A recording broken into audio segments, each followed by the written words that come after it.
Salut à tous. Si vous arrivez tout juste, si vous venez d'allumer votre ordinateur ou votre smartphone, je vous présente Agnès Taupiol. Vous pouvez applaudir derrière votre écran parce qu'elle vient d'intégrer en tant que fonctionnaire, après seulement 2 ans d'ALIA, eh bien, le Lishkat Merkazit les Statistika, c'est-à-dire le Bureau central des statistiques, on va dire ça comme ça, ou le ministère des statistiques. Je ne sais pas comment on peut traduire exactement ça, mais en tout cas, c'est une très grosse institution, une institution centrale dans notre pays. Et bravo, parce que c'était le parcours du combattant. Oui, ça, je crois qu'on peut le dire. Je crois qu'on peut le dire, ouais. C'était le parcours du combattant. Voilà, surtout que vous êtes en Israël simplement depuis 2 ans. Ouais. Et que vous avez bataillé, vous n'avez pas lâché. On voudrait donner un peu d'espoir et donner peut-être, ouvrir les horizons de ces Olim Khadashim qui débarquent, qui sont diplômés, qui ont fait carrière, parce que vous avez fait carrière en France.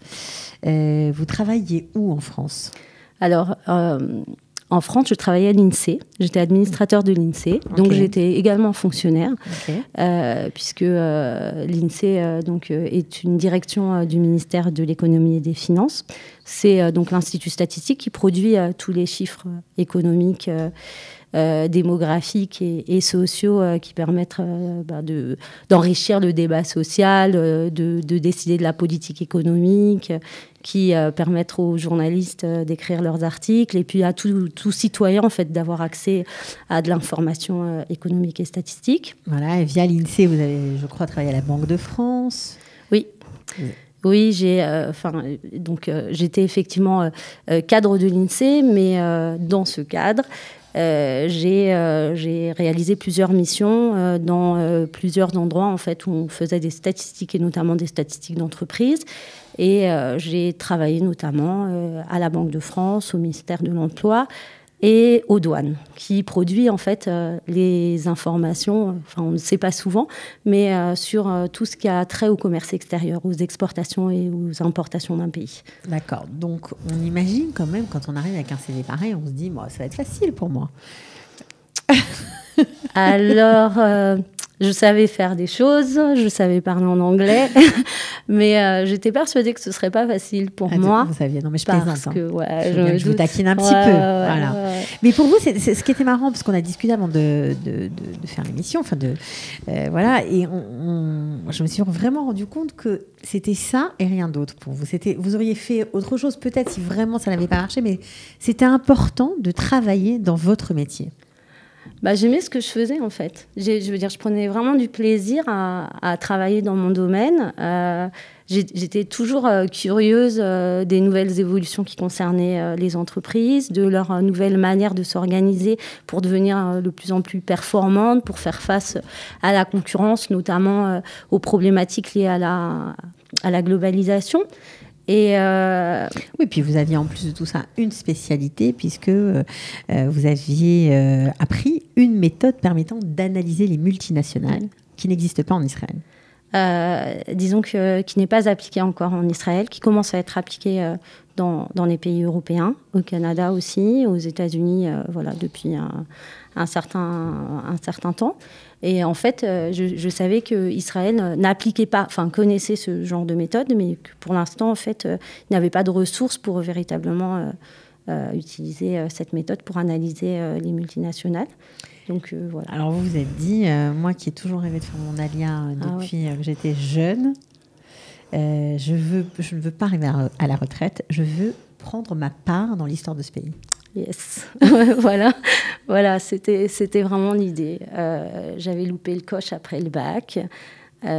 J'étais prête, mais ma famille non.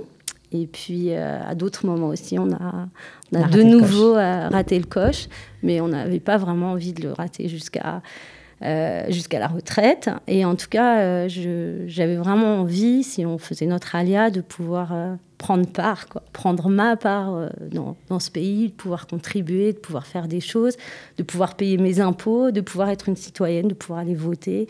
Toutes ces choses, elles étaient vraiment importantes pour moi. Et pas arrivé après la bataille. Voilà. En fin de carrière, c'était pas votre truc. Ben Alors non. comment on fait quand même? Parce qu'il faut être courageuse. Vous êtes maman, mère de famille, vous n'aviez pas tout à fait l'hébreu. Bon, vous écriviez l'hébreu, vous le lisiez, c'était un gros avantage quand même, mais pas parler. Donc, comment vous avez fait? Comment vous y êtes prise à partir du moment où vous avez décidé de faire votre Aliyah? Alors, l'année où on a pris la décision, d'abord, je me suis inscrite à un cours d'Ulpan parce que ça me semblait absolument indispensable de commencer un peu à travailler, d'acquérir des bases, etc. Et puis, en amont, c'est préparé. Parce qu'effectivement, je veux dire, quand on a plus que 40 ans, des enfants, etc., on porte quand même une responsabilité. On sait que de changer de vie, de remettre la balle au centre, d'avoir à tout reconstruire, c'est pas évident. Donc, on s'est quand même beaucoup préparé. On a pris beaucoup d'informations. Vous avez fait un voyage d'études, j'imagine? Oui, alors on a fait un voyage d'études au mois de décembre. C'est-à-dire que donc on a fait notre Aliyah le 14 juillet 2016 et en décembre 2015, donc on est venu un peu en explorateur pour aller étudier un certain nombre de villes dans lesquelles on se verrait aller s'installer. Vous avez un coup de cœur pour Givat Shmuel. Oui, qu'on ne connaissait pas du tout avant. Ok, à côté de Bar-Ilan, côté de Tel Aviv. C'est ça, ouais, on a eu un coup de cœur immédiat. On a fait des rencontres aussi sur cette ville absolument exceptionnelle, à la fois au niveau des écoles, des directeurs d'écoles, des établissements dans lesquels ont étudié nos enfants, et aussi des rencontres qui ont été de véritables coups de cœur, de personnes qui habitaient la ville, qui nous ont encouragés, qui ont été extrêmement bienveillantes, etc. Donc ça, c'est très important, c'est le côté familial, le côté personnel. Super. Mais comment vous avez fait du côté professionnel? Alors, du côté professionnel, j'avais déjà, dans mon poste précédent, j'avais l'habitude, en fait, de travailler avec des pays étrangers, avec mes collaborateurs qui travaillaient dans les autres instituts statistiques. Et je me suis dit que finalement, ma première piste, si jamais je souhaitais continuer à travailler dans mon domaine, c'était d'essayer de contacter les gens qui faisaient exactement la même chose que moi au Lishka Merkazit Statistika, qui est donc l'équivalent de l'INSEE en Israël. C'est ce que vous avez fait. Et c'est ce que j'ai fait. Voilà. Alors, aujourd'hui, comment on fait sans connaître personne? Alors voilà. Vous avez envoyé des mails, c'est tout? Oui. Oui, vraiment. J'ai repéré, en fait, à l'INSEE, il y avait donc des colloques internationaux au sein de l'OCDE ou au sein de l'ONU auxquels participaient un certain nombre de cadres de l'INSEE. Je savais que dans certains forums, en fait, il y avait des Israéliens, notamment à l'OCDE et à l'ONU, à Genève. Et donc, j'ai été, en fait, chercher les noms des personnes qui travaillaient dans ces domaines. J'ai récupéré leurs coordonnées et puis je me suis lancée, un peu comme on envoie une bouteille à l'eau. Je leur ai expliqué. Moi, j'aime bien. Je crois que je vais me mettre à jeter des bouteilles à la mer, envoyer des mails à tout le monde. Je pense que c'est quand on connaît la fin de l'histoire. Sur les mails, c'est vrai? J'ai essayé de leur expliquer que c'était un rêve d'enfance que j'avais enfant. Vous avez carrément parlé de votre sionisme, vous n'êtes pas resté complètement... J'ai expliqué ce que je faisais en France et j'ai dit qu'effectivement, on avait ce projet familial et que dans le cadre de ce projet familial, effectivement... j'aimerais vraiment bien pouvoir continuer à travailler dans ce domaine et que s'il me laissait ma chance, j'étais tout à fait... Et évidemment, comme c'est souvent le cas dans les belles histoires à l'israélienne, vous avez reçu des réponses. Ah ouais, tout de suite. Incroyable, tout de suite. J'ai reçu des réponses. J'ai reçu en tout cas... des encouragements parce que personne ne m'a dit allez viens j'ai un job pour toi mais en tout cas il y avait un intérêt, il y avait un intérêt, une empathie on va dire, bien sûr, une empathie, une compréhension, des encouragements à essayer de tenter l'aventure de l'Aliyah, etc. Et puis une invitation à se rencontrer. Mais ça, c'est pas mal. C'est quand même... à pouvoir aller discuter déjà de ce qu'on faisait les uns et les autres, moi à l'INSEE, en Israël, de pouvoir échanger sur nos sujets. Et donc, ça m'a conduite à venir un après-midi entier au mois de décembre 2000 à Givat Shaul, à Jérusalem, là, sur la rue Kanfei Necharim, pour aller discuter avec tout un tas de gens qui travaillait au LISCA. Et pour moi, c'était un véritable plaisir. J'étais vraiment très, très, très contente. Alors, ça aurait pu s'arrêter là. Ouais. Parce que, bon, après tout, on ne vous proposait rien. On a été sympa avec vous, mais point. Ça aurait pu s'arrêter là. Mais c'était sans connaître l'acharnement de Agnès Taupiol, qui a continué à envoyer des mails à peu près toutes les 6-7 semaines pour dire bonjour, j'existe. Je suis toujours là. J'abandonne pas mon projet. Pas. Voilà. On a déjà une date d'Alia. On débarque en juillet. Donc, c'était quoi la réaction ? Non, je pense que ils comprennent. Enfin, à aucun moment j'ai reçu de réponse négative ou malveillante ou. On vous avait toujours une réponse. Non, voilà, je veux toujours une réponse, même bientôt, si c'était à bientôt, on regarde, on analyse. On garde le lien. Donc ça on garde le comme contact. Ouais. Parallèlement à ça, comme vous avez bien suivi les conseils des émissions de Qualita que vous écoutez souvent apparemment, vous avez bien préparé votre dossier, notamment vos diplômes, vos expériences professionnelles, le relevé des notes, etc., etc. Vous aviez un dossier parfait. Ouais, on m'avait dit que c'était vraiment très important, que ça c'était vraiment un préalable à la base, que sans ça, que ça soit pour le LISCA ou pour autre chose, je risquerais d'être confrontée à des difficultés et que voire dans certains cas que c'était bloquant. Donc vous avez traduit aussi vos diplômes. Oui, j'avais fait traduire, depuis la France du reste. Ouais. D'accord, c'était prêt en arrivant. Ouais, c'était prêt en arrivant. Donc, vous avez, bien évidemment, dès que vous êtes arrivé, qu'est-ce que vous avez fait ? J'ai déboulé au 3 Rehov Kanfene Sharim au Misrad Achinour, donc au ministère de l'Éducation, pour déposer tous mes diplômes, etc. Parce pour être c'était long. Oui, pour être reconnu, pour avoir... pour avoir l'équivalence, en fait, de ce qu'ils appellent un Tohar Sheni en Kalkala, donc un diplôme de 2e cycle en économie. Ok, mais comme ici, les choses ne sont pas simples, évidemment, enfin en tout cas, c'est simple et que vous ne rentriez pas dans les cases, vous n'aviez pas de Tohar Sheni, vous aviez un DEA et un diplôme d'ingénieur. Oui, j'avais un parcours en plus un peu atypique. Mais vous n'aviez pas de maîtrise. Non. Alors ça, ils n'arrivaient pas à comprendre. Non. Ils ont eu beaucoup de mal. Oui, oui. Malgré, là aussi, je me suis acharnée. Je me souviens, je sortais dans les pauses de l'Ulpan tous les mercredis et je passais mon coup de fil pour savoir où en était mon dossier.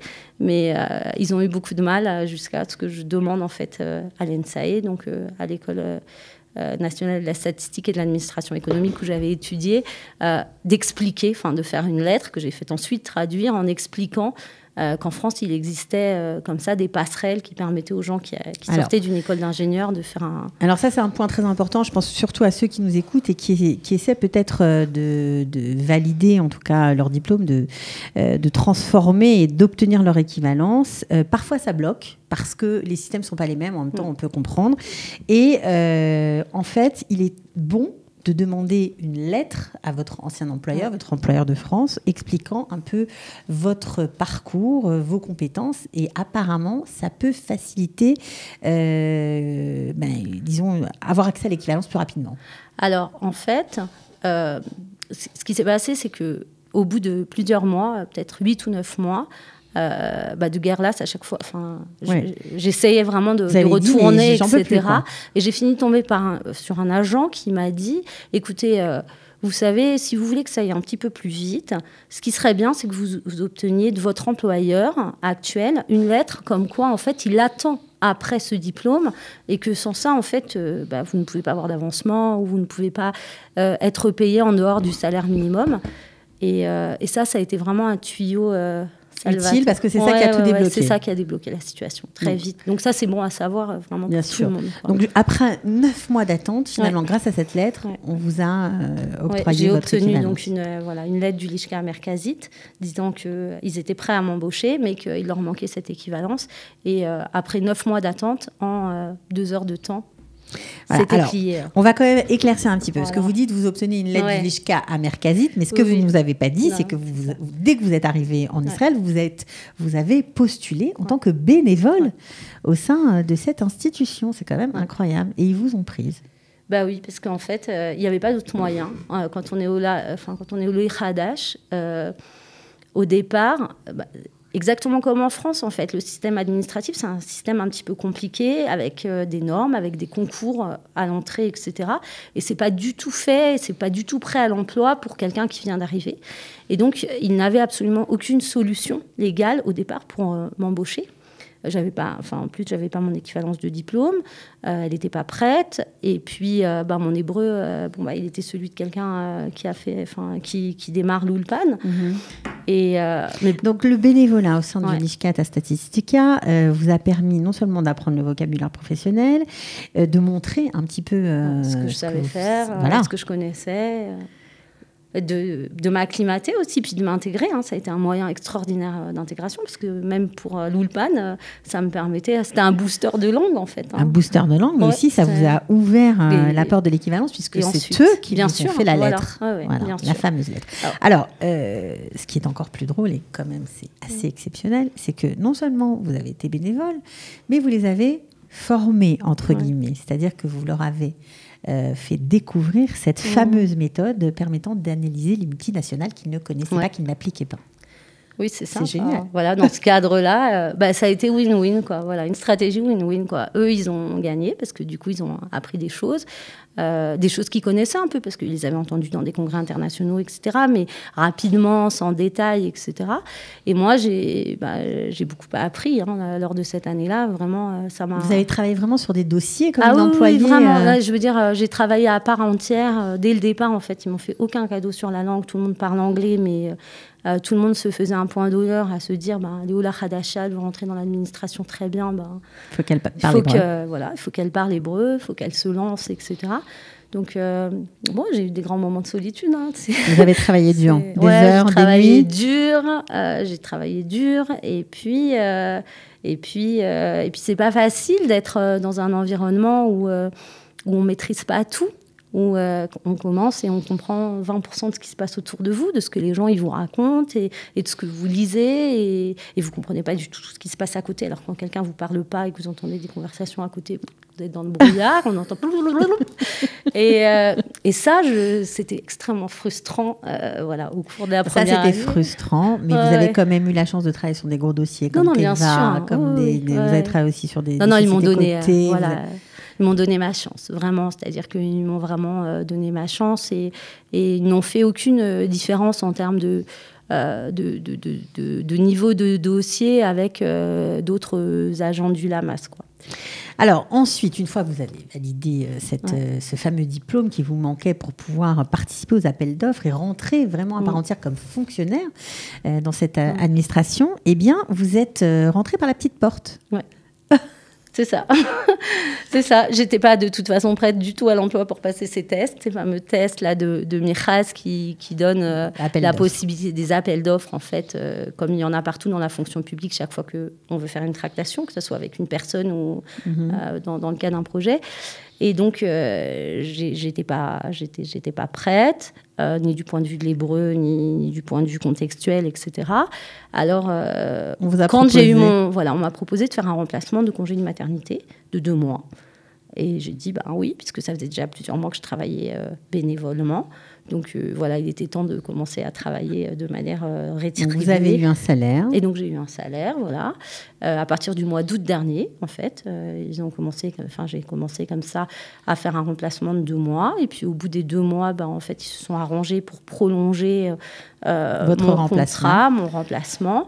Et il y a eu un petit jeu comme ça, un peu de chaise musicale, qui m'a permis en fait d'être en contrat, entre guillemets, presque en CDD ou en remplacement tout au long de cette année, jusqu'au mois d'août. Ok, il faut dire qu'ils vous ont quand même beaucoup incité à passer ces appels d'offres. Ils voulaient absolument vous recruter. Ils savaient que c'était compliqué. Ils ont essayé de vous préparer le mieux possible. Ouais. Voilà. Donc, Ils m'ont donné ma chance, j'ai eu accès à toute l'information et assez rapidement, en fait, on m'a envoyé passer les tests pour passer ce fameux Michaz, mais peut-être un peu trop tôt.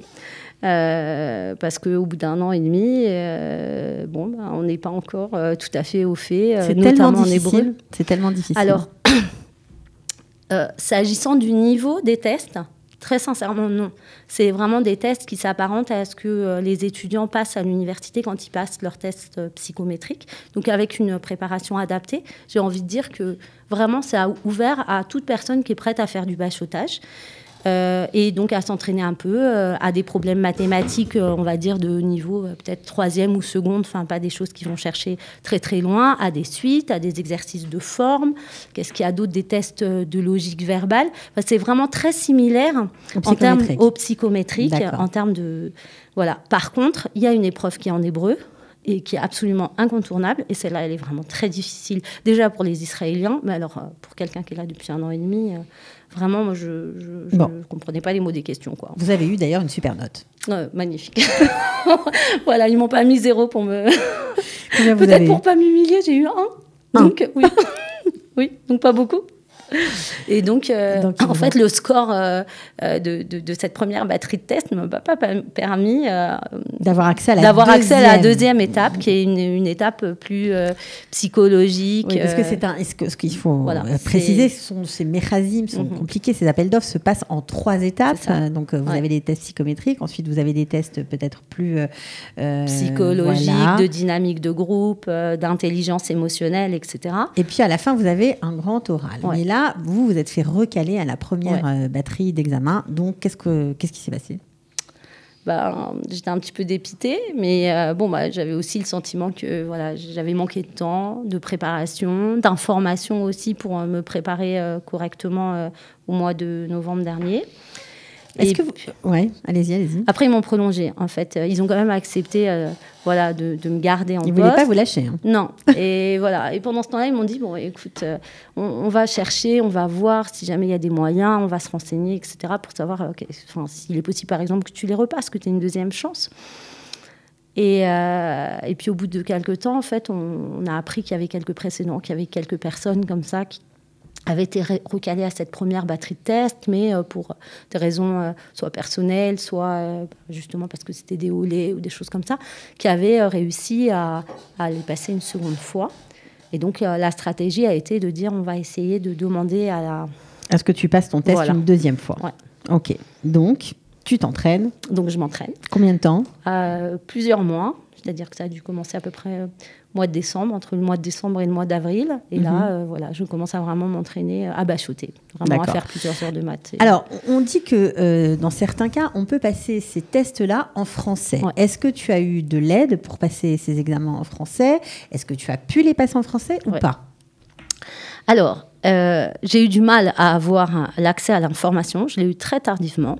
Mais grâce à l'aide d'Esther Blum de Qualita, que j'ai contactée juste quelques jours avant, et donc qui est intervenue. En fait. Ah oui, j'étais en panique complète parce que je n'arrivais pas à avoir l'information. Et comme en fait, ils avaient été rarement confrontés à des cas de Olim Hadashim qui avaient passé ces Mechazim, en interne, ils n'étaient pas capables de me répondre. Et donc, Esther Blum a été ultra réactive. Elle a monté un groupe WhatsApp avec les quelques personnes qu'elle connaissait qui étaient déjà passées par ces étapes, qui m'ont donné plein d'informations. Et par ailleurs, elle s'est battue sur le site internet de la Netzivut Medina, qui est donc l'organe qui régit un peu tout ce qui a trait en fait au recrutement justement des fonctionnaires en Israël, justement pour faire valoir mes droits, à savoir le fait que tout Olé Hadash qui est, je crois, dans le pays là depuis moins de 7 ans, a le droit de passer les tests dans sa langue maternelle, pas seulement en français, mais c'est valable aussi pour les Espagnols, pour les Russes, et pour tout un tas de nationalités, en anglais bien sûr. Tous les tests psychométriques hors hébreu ont le droit d'être passés. C'est un droit... D'accord. Donc, grâce à cette intervention, en tout cas, vous avez... J'arrive et donc mes tests, en tout cas les tests psychotechniques, de logique, de mathématiques, de suite, etc., c'était en français. C'est quand même un soulagement. Ah ben... voilà. Sinon, j'aurais eu 1 de moyenne générale. Ok, bon, finalement... Tu bosses pour essayer de repasser cet examen, mais au bout d'un moment, on te dit l'examen est reporté. Exactement. Et puis, chemin faisant, on te dit non mais je crois que c'est pas la peine que tu repasses cet examen parce qu'il y a une nouvelle loi qui est sortie en mars 2018 qui dit que quand on est au Lechadash et qu'on passe ce Mechad, on a le droit directement d'être, même si on a échoué à la première phase, on a le droit de passer directement à la deuxième phase, d'être convoqué automatiquement en fait. Ouais. C'était complètement incroyable. Incroyable. Tu as fait des maths, des nuits entières pour rien du tout. Voilà, c'est ça. C'était un bon. Donc tu n'as pas passé. Donc j'ai pas passé ce deuxième test. Tu as été directement convoqué pour la deuxième série de tests en fait, qui était les tests plus personnels. De dynamique de groupe et de psychologie. Et puis le fameux test qu'on fait passer de manière très fréquente en Israël, qui s'appelle le test à minute de fiabilité. On pose une centaine de questions pour savoir si on peut te faire savoir confiance. Si on peut faire confiance à la personne. Quoi. Très important. Donc 8 heures de test en hébreu, bien évidemment. Voilà. Il ne faut pas gâcher le plaisir. Non, alors c'est en hébreu, sauf, alors ça aussi c'est quelque chose d'important à savoir, légalement, le test à minute a le droit de se passer dans sa langue natale, parce que ce sont des questions qui sont chronométrées. On a 40 secondes pour répondre à chacune des questions.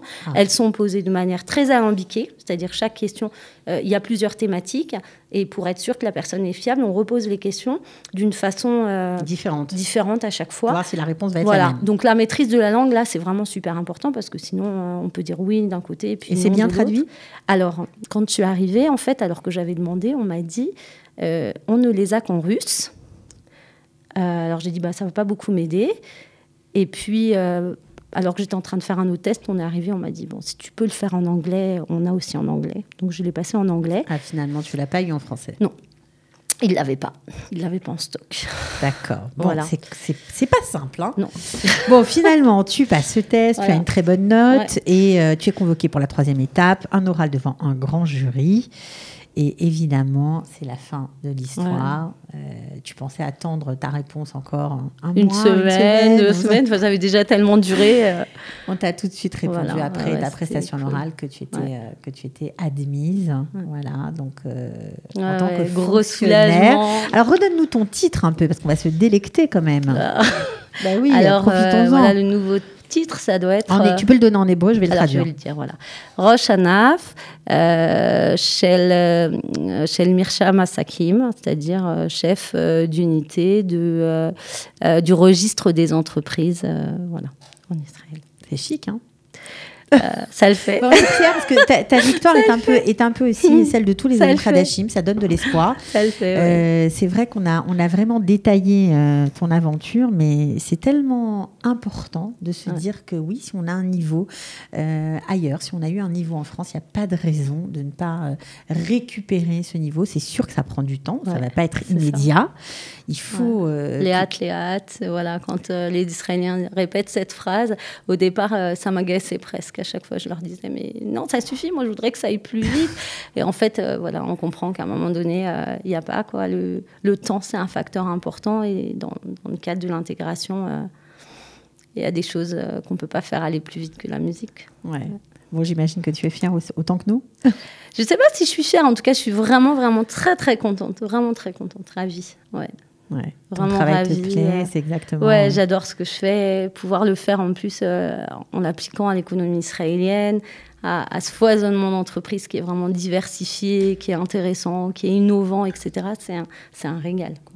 Et puis apparemment, il y a beaucoup d'ouverture au sein du Lishkat. Les gens sont ravis de pouvoir aussi récupérer tout ce que tu sais, tout ce que tu vas leur apporter.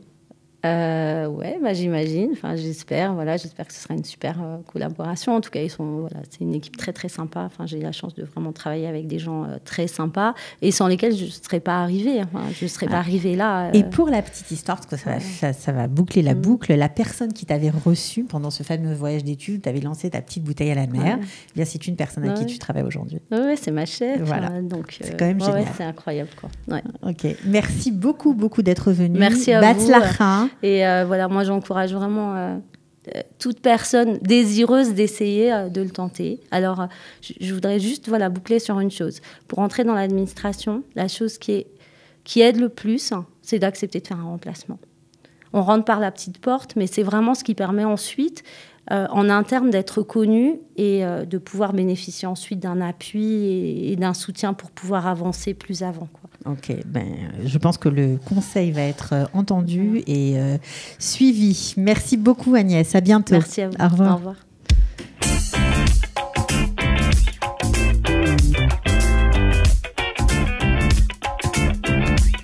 Les professions réglementées, les équivalences, les nouveautés qui vous concernent, on vous dit tout dans les dossiers Qualita. Les dossiers Qualita, pour en savoir plus sur l'ALIA.